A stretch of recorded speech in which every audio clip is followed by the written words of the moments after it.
Welcome to Office Hours. My name is Caroline Gohn. I'm one of the co-founders and the CEO of Levo League, which seeks to elevate women in their professional paths. And I'm here with none other than Warren Buffett, live from Omaha, Nebraska.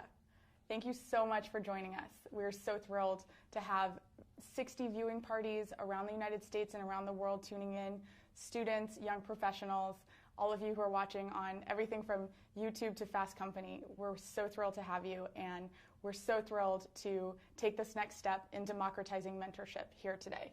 It's really incredible what we can do with technology. The fact that we're having this conversation, we're going to be interacting with you. I have your questions in the live Twitter stream on my iPad from Omaha, and we will be listening to what you want to hear Mr. Buffett talk about. We will be interacting here today, and we'll be engaging the conversation on Twitter at #OfficeHours and #WarrenBuffett. So please make sure to tune in and join the discussion that's happening. It is such an honor to be here with Warren today. He, as you know, is one of the best known investors and entrepreneurs of our time. And he's currently the chairman and CEO of Berkshire Hathaway Incorporated. Recently, he made headlines for being bullish on a surprising new investment, women, and that's part of what we're here to talk about today. So he wrote in Fortune last week that we've seen what can be accomplished with 50% of the population. Imagine what can be accomplished with 100%.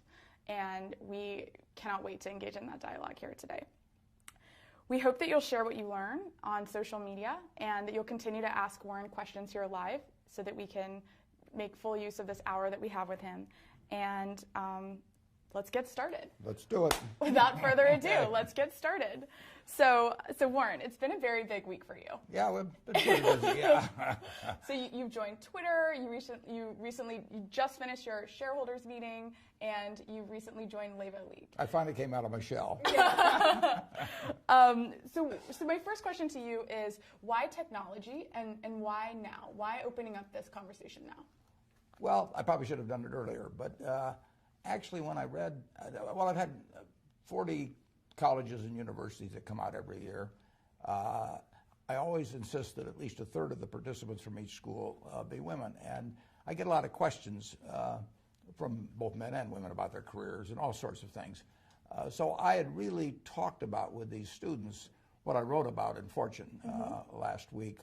But I read The Galleys of Lean In by Sheryl Sandberg. I just wrote down a few ideas that I had. I sent it to her. I thought it might work as a forward for that. It was things I'd been saying over the years. It didn't work as a forward there, but I decided that it really was time to speak out on this. So I sent it into Fortune, and they ran it. And then the social network type stuff, which I'm back in the 19th century normally, but it was a means of getting it more broadly distributed, and it seems to work very well. Absolutely, and we're thrilled that you're on Twitter and joining Levo. So yeah, the 20th century isn't so bad. Maybe I'll get to the 21st one of these days. I mean, before we get into these questions, you've really experienced over the course of your lifetime such a transition from, women having one specific role in society and even technology having one specific role in society to where we are today. Do you want to just paint a picture, give a little bit of color to what the world was like when you were growing up and what it's like today and some of the things that you've seen change? Yeah, it's really true, Caroline. I was born in 1930. I had an older sister, Doris, a few years older, a younger sister, Bertie, a couple years younger. And they're absolutely as smart as I am, probably a little smarter, and much more personable. they got along better in the world and all of that. Our parents, loved us all equally. They never told my sisters, you can't do this or you can't do that, verbally. But every message they got from society, from their teachers in every way, was that their job was to marry well, and if they insisted on working, that they could be a secretary or a nurse or a teacher. And essentially they were telling me, again silently in many ways, that the sky was the limit. So we would go to school and we'd get similar grades. They would be very popular. I mean, they had everything going for them, except for the fact that they were women. Right. And here in 1776, we said, these truths are self-evident, that all men are created equal. Well, they must have had their fingers crossed because, you know, the Constitution came out. It was drafted 11 years later, and it used a whole bunch of male pronouns in Article 2 describing the presidency. And we went for decade after decade after decade not using women. And imagine if we'd said that all the males under 5'10" could only work in 3 occupations. It would be crazy, wouldn't it?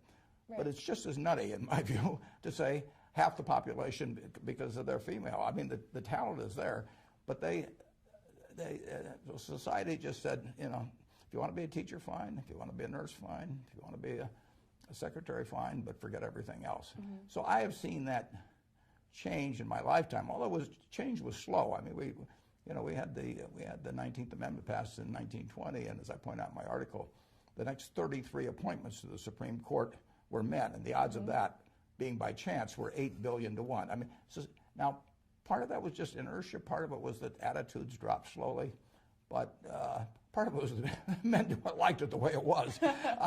But it has changed a lot for the better.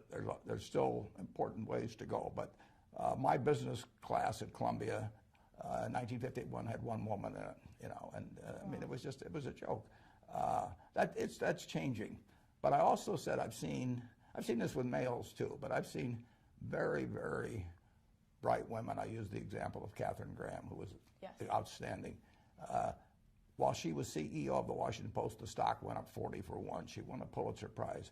But she'd been told by her mother, she'd been told by her husband, she'd been told by lots of people that women weren't as good as men in business. It was nonsense. And I kept telling her, you know, quit looking at that funhouse mirror. You know, here's a real mirror. You're something. And as smart as she was, as high grade as she was, you know, as famous as she became, right to her dying day, you know, she had that little voice inside her that kept repeating what her mother told her a long time ago. So everybody should get a chance to live up to their potential. And women should not hold themselves back, and nobody should hold them back. And that's my message. I love that. And it's so interesting because we recently had an office hours with Sheryl Sandberg, as you know. And one of the things that she talked about was this little voice that you're referring to. Yeah. And the fact that, for whatever reason, women in particular grow up with this voice, and you can call it guilt, you can call it self-doubt, you can call it whatever you want, but it exists and it doesn't really go away. But I think having these conversations about the fact that it is a distortion of reality, it is part of what contributes to the funhouse mirror, that can at least help us understand that it's societally created and that it's something that we don't have to just accept. Yeah, everybody, I mean, the potential of humans is we haven't come close to scratching it even, you know, and look what's happened since 1776, most of the time using half our talent. I mean, just imagine what's going to happen when we, you know, go full blast with 100%. And you know, it's incumbent on everybody to try and help people, particularly if you're in a boss's type position, to help the people achieve their potential. And women have every bit the potential men do. Can you talk a little bit more about what, so your call to action is extremely powerful, especially given your role as a male leader. Can you talk a little bit more about how 2 types of men can really engage in supporting women in this transition? The first type of male is the leader, right? The CEO of a company, the entrepreneur, the person making hiring decisions, the person making board decisions, and the person making any sort of personnel related decision. And the second group I'd be really interested in hearing your thoughts on. You know, the second group consists of male peers, right? So the people who are rising in the cohort alongside their fellow women. Yeah. Can you talk a little bit about what your recommendations would be to those different types of men and how they can really take your essay and as a call to action? Yeah. Well, for the leader, you have to, you have to take away the funhouse mirror, and you have to realize that talent is scarce, and you better take it wherever you can get it. Right. It'd be silly. Well, just go back again to my example with males. I mean, let's just assume that I had some bias against males, 5'10" or less or something. I wouldn't hire them. I wouldn't promote them. I mean, that's just plain foolish. And when it comes to boards, I can tell you that the women we put on our board, they know business. They know people. They know how to make decisions. They understand the ownership the shareholders are their partners and all. They've got all the qualities we want. And I would say there was not a lot of malicious intent in overlooking it. It just became very natural. I mean, it just wasn't in the consciousness of a lot of leaders. I think it's coming along well on that. When you get to peers, you always have to wonder whether in a competitive situation you'd wish you only had to compete with half the people instead of 100% of the people. I mean, it would. I'm not sure how I would do if I was a male and I had two people to compete with. I could get rid of one of them because she was a woman, or one of the guys because he was a redhead, or some crazy reason like that. But it is fun. It's enormous fun for me when I find somebody that starts and really doesn't realize how good they can be. Kay was that way. Kay Graham, she really didn't. She kept telling herself that she put limitations on herself. She was a superstar. I mean, when she wrote her autobiography, I mean, it was going to win a Pulitzer Prize, and she wrote it. And incidentally, the person that helped her was a woman. And it is a marvelous book, but all the time fighting that self-doubt. So I think you should encourage anybody, male or female, to reach their potential. I mean, I wouldn't just limit it to females. I mean, anybody you can help reach their potential, you've given a gift that's very, very important. That's great. And one point I'd love to touch on before we move on with these questions that are filling my screen right now is, can you give our viewers a sense of what the technology landscape looked like when you were growing up? Like, what did a day in the life of Warren Buffett look like in the first 10 years of your career? And then what does it look like today? Well, I got very interested. I was lucky. I found out what I liked doing when I was very young. So I got interested in investments. But the way I learned about investments then was to go to the Alma Public Library. I read every book on investments by the time I was 11. But when I wanted to learn more about specific companies as I became a professional, and after I got out of school, I would mail away for reports, and they would take a week to come, or I'd mail to the SEC, and they'd send me these little microfiche type copies. Today, or if I write my annual report now, and I want to look up and find out how many justices were appointed to the Supreme Court after the 19th Amendment, before Sandra Day O'Connor, I would have had to go to the library and dig around everything. I can find it out in about 2 minutes now. So having all this information, is just plain wonderful. I'm not very good at tech yet, though, so don't give me any quiz about it. I will not. We're getting there.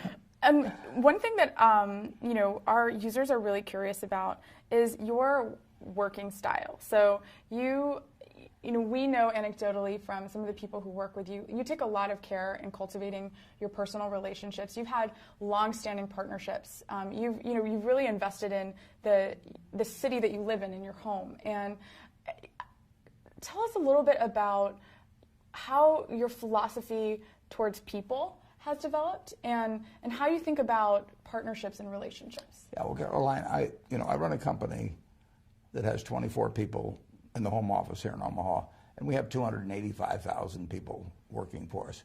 We probably have 50 CEOs that report to me. Well, obviously, we can't run anything from headquarters, and I don't want to run anything. I do not want to have hundreds of people here and have to think about everything that goes with it. So I have delegated like nobody's ever delegated with a company of this size, and I trust the managers, and most of them are already rich. We buy their companies for hundreds of millions or billions of dollars. We don't get contracts with them to keep working. I mean, they have to go to work every day because they want to go to work, not because there's some contract or because they need the money. So I try to create the conditions that will cause them to really rather be at work than on some yacht someplace, which they could easily afford. And I say to myself, how do you get people that don't need to work? Well, you give them something that they love to work on. Right. And, I don't need to work, but I jump out of bed every morning. I'm excited. I come to the office because I think I'm painting this painting, which is Berkshire Hathaway, and the canvas is of unlimited size, and I get to paint, and I get to paint the way I want to paint. And I feel the same thing works for our managers. And, every now and then you have a disappointment, but overwhelmingly, if you put trust in the equation with people that have already shown they have a lot of ability running their business, And it's real trust, and they don't report to committees at headquarters or do anything like that. We've never had a committee meeting. We don't have any committees, so how could we have one? And overwhelmingly, those people do a good job, and then they deserve appreciation when they do it. I like applause, and if I like applause, I'm sure they like applause. And what they really like is intelligent applause from a real critic, and they get that one. They get that from me. And in terms of people working with, my partner is a fellow named Charlie Munger in Los Angeles. We started working together 54 years ago. Wow. We are very strong-minded. We often disagree. We have never in our lives had an argument with each other, and we never will. It just doesn't happen. I mean, he's a wonderful partner. He always gives me credit for more than I'm doing. And if he has an idea and it's a good one, he says it's my idea, and if it's a bad one, he says it was his idea. He's just a perfect partner, and totally. I mean, we challenge each other and all of that, but it's a lot more fun accomplishing things in life with a partner, frankly, than by yourself. Mm-hmm. And that gets to the whole context of community building. And one of the big messages that we really advocate for at LEVO is the importance of creating a community around you of mentors and of peers who help you succeed, help you along that path. Mm-hmm.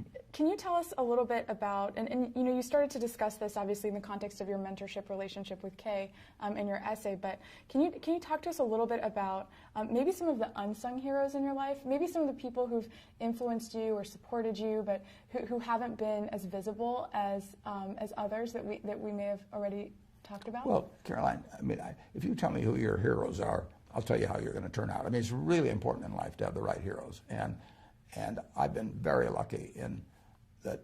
I've probably had a dozen or so major heroes, and none of them has ever let me down. I mean, and you really you want to hang around with people that are better than you are. Absolutely. You will move in the direction of the crowd, that you associate with. So I've had these heroes, starting with my dad, but my wife, my first wife, I was a mess when I met her, but she did all kinds of things for me. I mean, I'm not kidding. I mean, I would be an entirely different person if I hadn't married her. It's very important to marry well.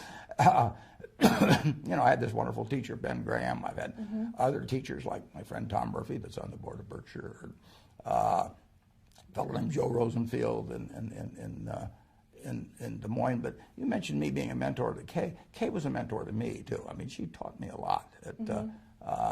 So if you get to associate with people that are really first-class people, that's the real benefit, and you should aspire to do that. You want to have the right heroes. Absolutely. We started to talk a little bit about lifestyle, in the sense that you talk a lot about the fact that some of the CEOs that you manage, they could be sitting on a yacht somewhere, they can do anything they want. But instead they're dedicating themselves to growing their canvas, to painting their canvas. What to you really? What is important to you from a work and life integration perspective? This is a big question. Yeah. Right now. Well, I love painting on my canvas. I'll always love it. I always have loved it. I mean, right. And you're lucky in life if you can find your passion. I tell the students, you may have to take a job or two. You got to eat, but never give up searching for the job that's your passion. Try to find the job that you would have if you were independently rich. That's the job I have. And when you find that job, the job that causes you to be excited every day and forget about the pay, and where you associate with people you love, doing what you love, it doesn't get any better than that. My partner Charlie is 89, and we were talking about that this weekend. I'm 82, he's 89. We do what we love every day with people we love, and they seem to like us okay. So, how can it be any better? And just cost of living does not equate to standard of living. And the standard of living is, achieving what you want to achieve, working with people that you love. And you don't need that much money. Aside, right. I love to ride around in a private plane. I will totally acknowledge that. Leaving that out, I basically, leaving out taxes and charity and things like that, I can easily live on $100,000 a year. And I wouldn't live better if I had 8 houses, if I had, a 400-foot yacht or anything of the sort. I've been on 400-foot yachts, and I've been in a lot of fancy houses, but I'm in a house that I bought 55 years ago. It's warm in the winter, it's cool in the summer, it has everything I wanted, plus it has all kinds of good memories. You know, right. my kids have good thoughts about it. I can't imagine living any better. I paid $31,500 for it. I could pay $31 million for a house, and it wouldn't do for me what this present house does. We have a question from Carlton in Philadelphia, and she asks, at what moment did you know that you were on the right track? So when did you identify that you had found that passion, that you were painting the canvas that you wanted to continue painting? Well, that's where I was lucky, because I did stumble into the fact, my dad had a small brokerage firm, and I would go down on Saturday morning and to go to lunch with him, and it was a big deal. But in the morning when he worked, I would read the books there, and so I found it very early. And not everybody does that. That's just plain luck when that happens. So I always knew the path I wanted to follow, and I was intellectually okay with it from the start, but I got messed up to some extent when we moved from Omaha to Washington. I didn't adjust very well, and my grades were terrible, all kinds of things. So I got very off the track, and it took my wife, basically said she just had to have this little watering can that she sprinkled on me, and finally the flowers bloomed. But it took a while, and I was very fortunate. One of our members is actually asking as a follow-up question. This is Casey from Texas. She's asking, can you remember a specific time in your life when you had the most difficulty adjusting to your career path? And it sounds like maybe that was your move to Washington, but can you sort of inspire our audience with an example of a time when you may have doubted your career path, and how did you move out of that into where you are today? I really didn't doubt my career path, but I was not functioning well. I was okay in some respects, but not in other respects. And I was terrified, for example, both in high school and college. I don't know when it started, but I became terrified of public speaking. And I just couldn't do it. I mean, and so I arranged all my classes so I never had to do any public speaking. And I got to Columbia, and I saw an ad in the paper for a Dale Carnegie course. And I went down, it was somewhere in the mid-40s, and I gave the guy a check for $100, and I went back and stopped payment. I lost my nerve. And then I got out of Columbia actually when I was 20, and I came out to start selling securities in Omaha.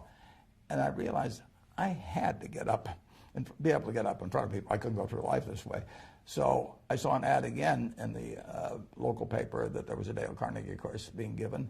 I went down and I gave the fellow $100 in cash. And I became associated with 30 other people in the class. We couldn't stand up in front of a group and say our own name. I mean, it was pathetic. But that class changed my life in a big way. Wow. As a matter of fact, they used to give a pencil every week for whoever did the most with what they learned the previous week. And during that class, I proposed to my wife, and she accepted, and I won the pencil that week. Oh, wow. So it's important. I mean, you've got to be able to communicate in life, right. And it's enormously important. And probably the schools, to some extent, underemphasize that. I mean, you start going for an MBA, and people think it's kind of beneath them to teach you about communication. But if you can't communicate, if you can't talk to other people and get across your ideas or write, you're giving up your potential. And anybody that's got a career potential of X, I guarantee it'll be 150% of X if they really learn how to communicate well. So that was a big part of really succeeding in my career. When you get right down to it. And then I was fortunate enough to pick up a book when I was 19 by a great teacher, Benjamin Graham, and he taught me a lot about investments, but it was really my dad and my wife that taught me about life. So is your number one, so multiple people, including Devin here from Charleston, asked, what's the one piece of advice you would give to a fellow introvert? And we talked a little bit before this about the fact that this is not in either of our comfort zone as fellow introverts. Yeah. So would your advice to a fellow introvert be to just sort of confront that fear, go to a communication class, and just practice out of the fear? You have to do it. I mean, you have to do it, and the sooner you do it, the better. I mean, it's so much easier to get the right habits when you're young than work later on. And I mean, I think they have Toastmaster clubs. I don't know what they all are, but if they're you know, to get over fear of associating with people, you got to go out there and associate, and it's painful. Mm-hmm. It's very painful. When I finished the Dale Carnegie course, now I'm 21, proposed, got accepted, and everything, but I was very worried that I would lapse back like I was before. So I actually went out to the University of Omaha, and I want to teach, mm-hmm. and fortunately they accepted me. So I started teaching a class at night when I was, I believe, 21, and you know, you've got to do. You got to force yourself sometimes to do things, and I know it isn't easy because it wasn't easy for me. When I started selling securities, I was 20 when I started selling securities, and I would go out.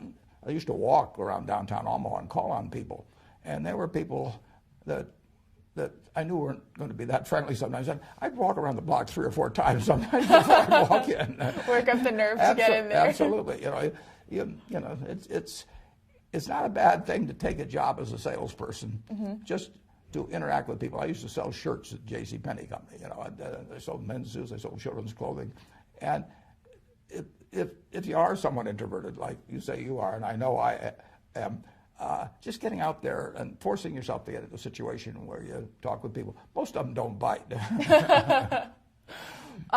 You know, you've been in a teaching role, and you've been in a student role. And what would you say, this is a question that we're receiving from Carly, what would you say is one thing that you feel that the American educational system can do a better job of equipping our young people with? Well, the job of teachers is to enable the students to reach their potential. Mm-hmm. And you know, a great teacher, I've got a program that, I don't know now, for 25 years, we give awards to students that are nominated as great teachers, 15 of them every year. I mean, a great teacher, it's a gift, you know. And in A Man for All Seasons, somebody comes to Sir Thomas More and says, "What should I do?" And he said, "You should become a teacher." And the young man says, "Why?" Nobody will ever know. And the fellow says, Sir Thomas More says, "No, that's not correct." He says, "You'll know, your students will know, and God will know." He said, "Not a bad audience." Not at all. Actually, Danielle from Canton, Ohio is asking, what are you currently reading? What's on your book stand right now? Well, my book stand has about 100 books piled up. I love to read. I don't read as fast as I used to, but I've always loved to read, and I like to read biographies. I just read the book, The Patriarch, about Joe Kennedy, for example. Mm-hmm. I love reading biographies. If you get one message from our talk today, read Katharine Graham's personal history. It's a remarkable story. It's about a woman who lived an incredibly interesting life in all these positions. I mean, she was seeing the world, a very interesting world from the most interesting perch. And the amazing thing about it, it's totally honest. It's a totally honest book. When I read the galleys of that book, I called her after I read it, and I said, "I've got just 2 things to say to you, Kay." I said, "You wrote the book. I hoped you'd write." And then I said, "I'm never going to try and write a book because yours is too honest." I said, "In my book, I want to look like Arnold Schwarzenegger. And, you know, I am not capable of writing an honest book. So you set a standard I can't meet." That's great. So Katie Larkin Wong from San Francisco, she's actually leading a viewing party at Latham Watkins right now. Hi, Katie. How are you? Hi. She asked, you know, you've really become a proponent of you know, female to male and male to female mentorship, and you know, you shared the story about Kay that you wrote about so eloquently and so compassionately. And you know, what advice would you give to young women who are seeking male mentors? And what advice would you give to men who are in positions where they would like to help young women succeed as mentees? Yeah, well, I never really thought. I mean, these relationships all just evolved. I mean, I didn't set out to become a mentor to anybody, but I have plenty, you know, that helped me. You know, it's amazing I didn't realize this when I was in school, but it's really amazing how the person that really wants to do a terrific job, you know, and arrives a little early and does a little extra work, they just jump out. There aren't that many. So you will be perceived as exceptional and as a worthy, you know, person for a superior to spend some extra time with if you just do something extra all the time. Right. You know, and don't be 5 minutes late, be 5 minutes early. All of this Ben Franklin stuff, you know, I mean, it seems very elementary. Right. But it's true. It's true. I mean, I noticed, well, I hired a young woman 3 years ago. We have practically no hire. We don't hire at Berkshire. I mean, very rare. And she had just jumped out at me to some extent. She ran something called Smart Women's Securities with another woman. And she clearly, you know, she had the stuff. And at first I couldn't even figure out a job for her. And then Right. she actually came from a farm in Kansas, so she started bringing me corn and tomatoes. She knew I liked to eat corn. So bring your mentor snacks. So you got to in a very nice way sort of push yourself a little bit forward and make it clear that, you know, you're worth spending some time with. I mean, Right. you know, I mean, who should you spend your time with? You want to spend it with somebody that's going to get something out of it, and you want to enjoy it. So there are ways to get your hand up, you know, and I think actually Cheryl writes the book. I mean, and actually Tracy told me that she went to Harvard Business School, and the women just didn't raise their hand as often as the men. You know, I raised my hand all the time, you know, Right. when I didn't even deserve to. And you want to get over the idea, as I wrote in the article, you know, the males, there's a lot of Wizard of Oz in us. I mean, you know, you get behind the curtain and you find out that it isn't quite that imposing. Wow. You know, what other, so Ari from Atlanta is asking, you know, what other habits did you cultivate? So you're talking a little bit about this woman that you hired that really stood out to you and impressed you in her 20s, in her 30s. What other habits did you cultivate in your 20s and your 30s that you now see as being foundational to your success as a business person?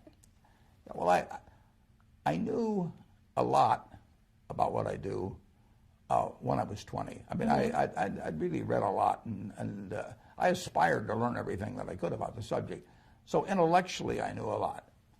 I did not know a lot about human behavior. I mean, that you can't learn really out of reading books, but it's very important to understand people. And I say to the students, you know, just imagine you could buy, or you could be given 10% of the future earnings of one person that you know among everybody you know.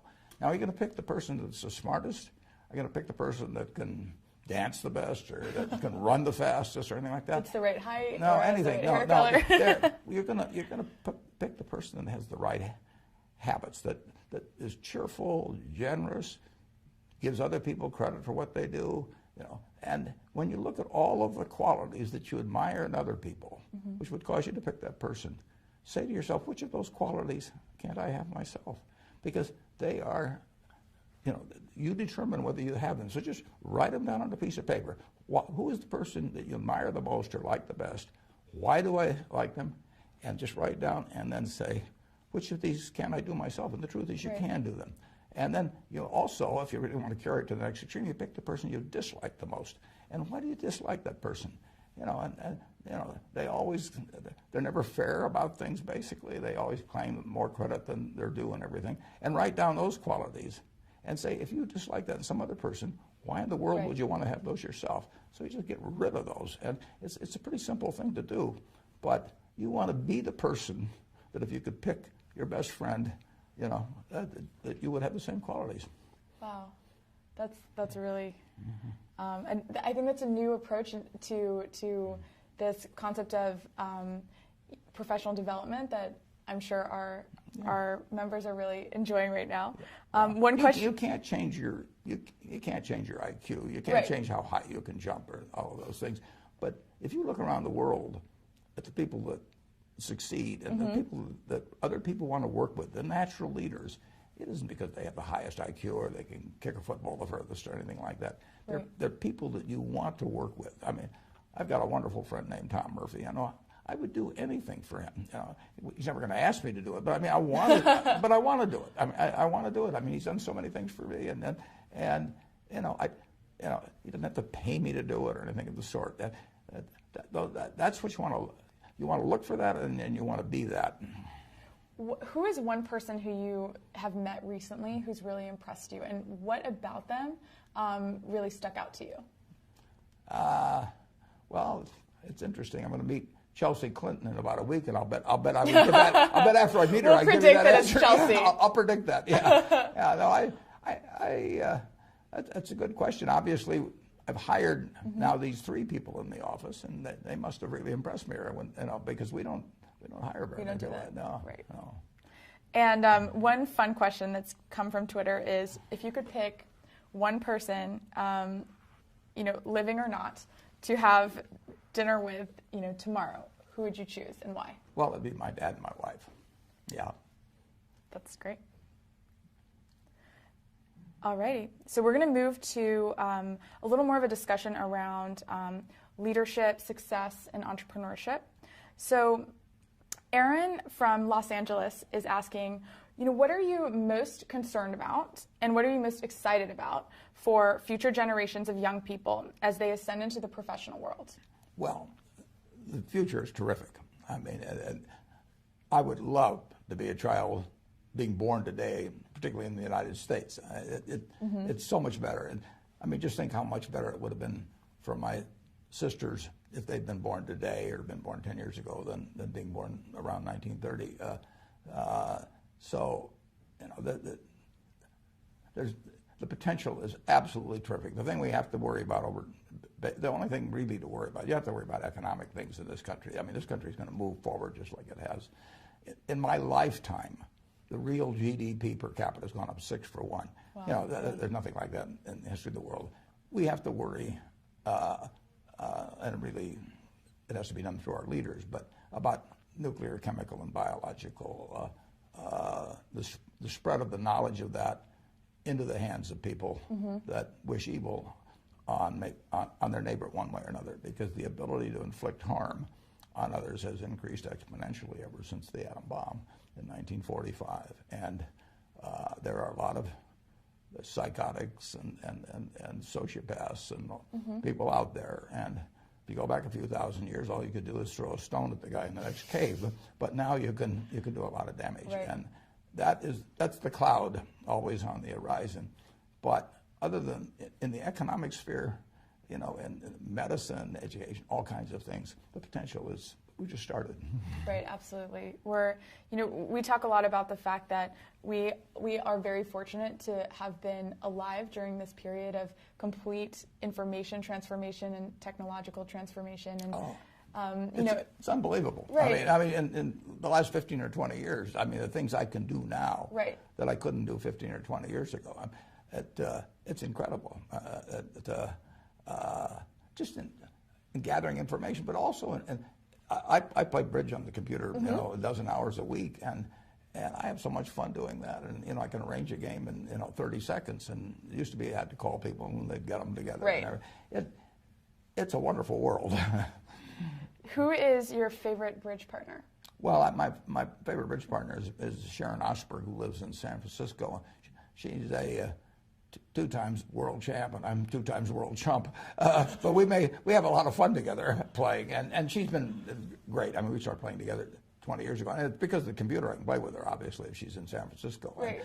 And bridge is a partnership game. I mean, it's almost like dancing, intellectually, because you really have to be in tune with the person you're playing with, and you have to bring out the best in them, and they have to bring out the best in you.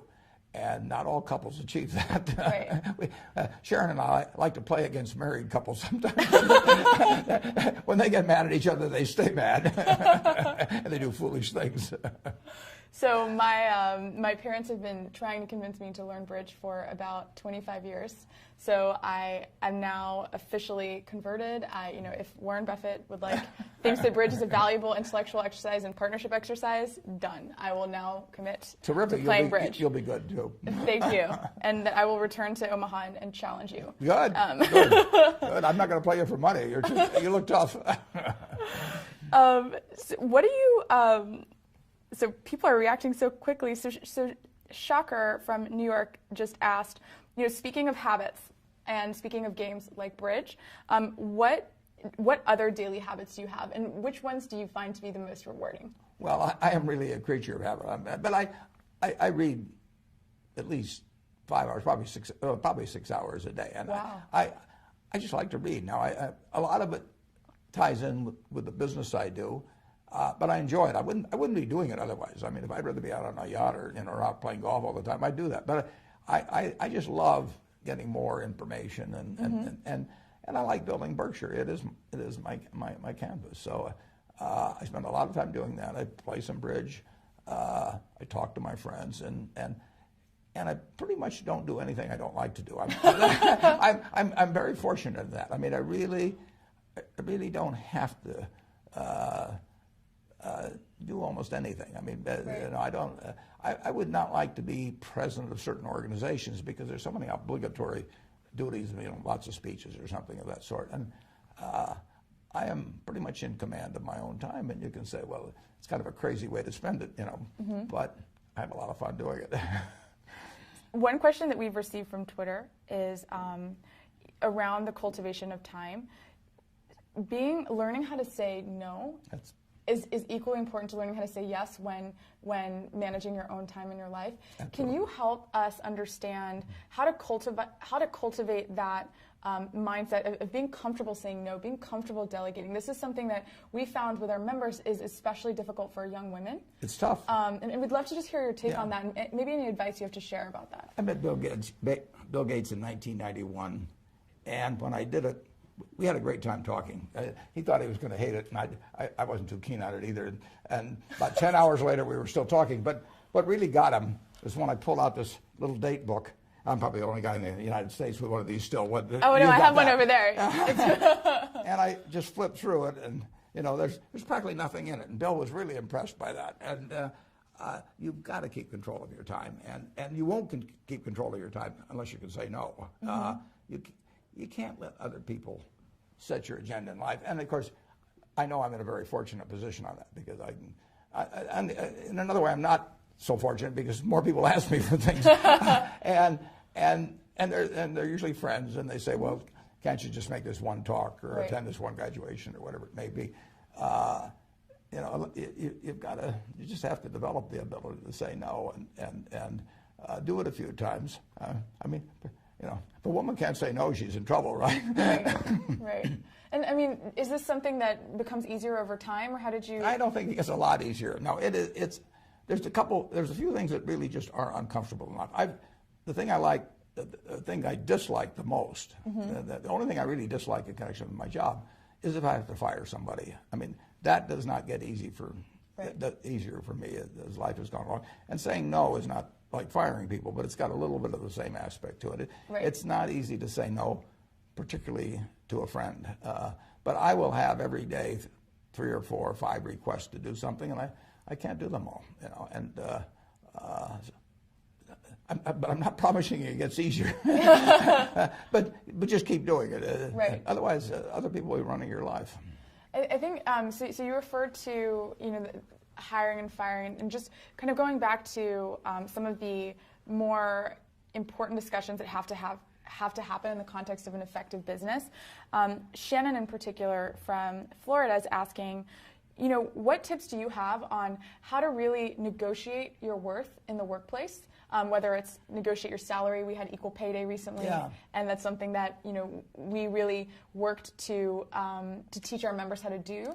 Like, what advice do you have? Well, that was one of the interesting things, because in Cheryl's book, she talked about when she went home and sort of was going to take the first offer someplace, and her husband told her, you're crazy to take the first offer. You ought to negotiate. I've actually had a little different experience in life. I wanted to go to work for my hero, Ben Graham, after I got out of school, and he said no, and I came out here and worked for a few years. In 1954, he said, Warren, next time you're in New York, I'd like to talk to you, and I sort of figured it was going to be a job opportunity, so I was there the next day, practically, and he said, yeah, we'd like you to come to work for us. I never asked the salary. I took the job. I mean, I knew he was going to be a fair person, and I did not know my salary until I got my first paycheck. We'd moved to New York with a baby and one on the way, and I'd gotten an apartment, and I found out what I was earning at the end of that time. I do very little negotiating with people, and they do little with me in terms of it. And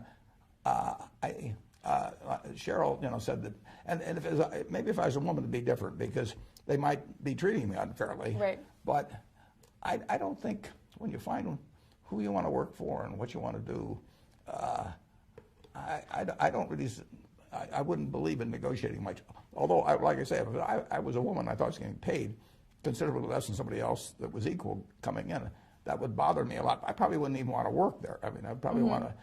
If somebody's going to be unfair with you in salary, they're probably going to be unfair with you in 100 other ways. So I disagree a little with Cheryl on that.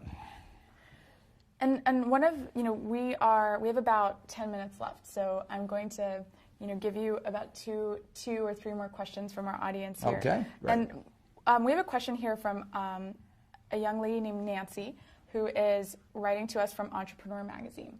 And she has a question about entrepreneurship. And, obviously your path as a very successful entrepreneur. She would love to understand from you, if success is contingent on a good plan, excellent education and execution, and a driven mindset, what do you think makes businesses fall apart when all of these factors have been met? Sorry, go ahead. Some businesses are just tough. I mean, a significant percentage, of the restaurants that open up this year are going to fail. I mean, there are a lot of tough businesses. I've always said if you want to be regarded as a great business person, find a great business. And there's a huge difference. I mean, it does make a difference. I use this analogy when I got out of Columbia, one of my best friends was a terrific talent, and he went to work in the steel business, and he did okay, but it was the wrong business to be in. It's very important to get on the right train. I mean, you want to get on a train that's going to go 90 miles an hour, and not one that's going to go 30 miles an hour, and you're going to try to figure out how to push it along a little faster. Right. So it really does make a huge difference. And there are some businesses that are inherently, there's far more opportunity in than others. So you want to give a lot of thought to what train you're getting on. And I owned a half interest when I was, 21 or 22 in a service station, a Sinclair service station with a pal of mine in the National Guard. It was a lousy business. We had a guy right next to us, and he kept selling more gallons of gas than we did. He would cut our prices and everything. I mean, I don't care if you're a combination of Steve Jobs and Larry Ellison and everyone else. You're not going to succeed if you got a guy selling gas below cost next to you. So it's important to get on the right train, and you really want to go to work for somebody you admire or a business you admire. I mean, you're going to do so much better if you go to. If I'd gone to work for my friend Tom Murphy, it would have worked. Who knows what the first job would have been or the second job. But I would be learning every day from him. Not only the mechanics of a business, I'd be learning how to work with people. He would raise my sights. So you really want to be working for somebody you admire. If you're working for somebody that causes your stomach to churn, right.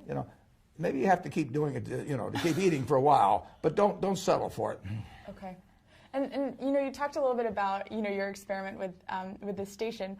We have a question from Ismail from Fresh Meadows, and he's asking, how do you deal with failure, and what's your advice to young entrepreneurs like me in this case, especially with regards to failure and how to approach it? Yeah, well, if you fail, you really do dust yourself off and get right back in. I mean, you're going to fail at some things. You're going to have some human relationships that don't work out. Fairly significant number of people get divorced. I mean, that's a very big decision to have turn out badly. But I think if you study almost everybody and read Kay's book, Personal History, and everybody fails at some things. Right. I mean, particularly when you're younger. I mean, you do have less experience in evaluating humans and just knowing about whatever it may be businesses. But it is not fatal. I mean, if you're healthy and you live in this, particularly living in this country, there's going to be an opportunity that comes along. I got turned down for the Harvard Business School when I got out of the University of Nebraska, you know. And I remember, you know, I went to Chicago to get interviewed. This is when you traveled on the train. And so I spent 10 hours going there, and this fellow looked at me, and about 10 minutes he said, you know, forget it, Bell. Oh, wow. And now I got to go back on the train 10 hours and think, what am I going to tell my dad? About it, what right. am I going to tell my dad? I mean, my dad always told me I could do anything, you know, and everything. Right. Now I've just gotten turned down, you know. But it turned out to be one of the best things that ever happened to me, because then I went to Columbia, where Ben Graham was. In fact, it probably even affected who I married, because I took a 1-year course at Columbia instead of 2 years at Harvard, and she might have found some other guy during that time. And almost everything in my life that looked like a failure has either usually it's turned into a success. I mean, the world isn't over. You know, if you have bad luck in health, that's tough. I mean, right. There's just no getting away. I've been lucky on that. But the other kind of things, if you're healthy and you're bright and, you know, you've got decades ahead of you, you know, if something goes wrong, if you find yourself working for the wrong employer and they're doing things you don't approve of, or they're not treating you fairly, you know, the world isn't over yet. You know, right. You just go out and find somebody else. Well, thank you so much. On that inspirational note, is there what's the one piece of parting advice that you'd like to share with our members who are in the first 10 years of their careers? You know, just find your passion, and remember, those males around you, a lot of them have got a lot of the Wizard of Oz in them. Well, thank you so much for spending the time to sit with me and really answer questions from the community. And as you can see, that these questions keep coming in. We're not going to be able to get to all of them. But for those of you who are watching, you know, Mr. Buffett is kind enough to continue answering questions on his Levo profile in the future. So if you didn't get your question answered today, fear not. There's still an opportunity, and we hope that you really benefited from this conversation, that you learned a lot. I certainly have, sitting here. And tune in to this short video to understand how you can ask mentors questions. Thank you so much. And thank you, Caroline. Thank you.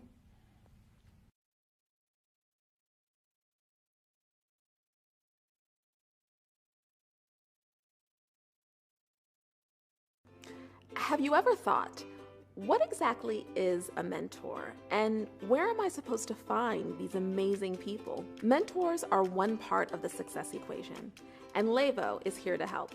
Levo mentors have experience and insight from overcoming their own professional challenges, and a passion for sharing their stories with you to help you elevate your career. Usually, the first step to getting a mentor is exchanging advice and building rapport. So we're thrilled to introduce a new feature called Ask a Question. Connect with the Levo mentor by clicking follow under their name and image. Request advice by typing your question into the Ask box. You're welcome to make your question private, but we encourage you to keep it public, because a mentor's answer to your question just might spark an aha moment for another member. Not ready to ask your own question? Just follow others, and you'll still get great advice.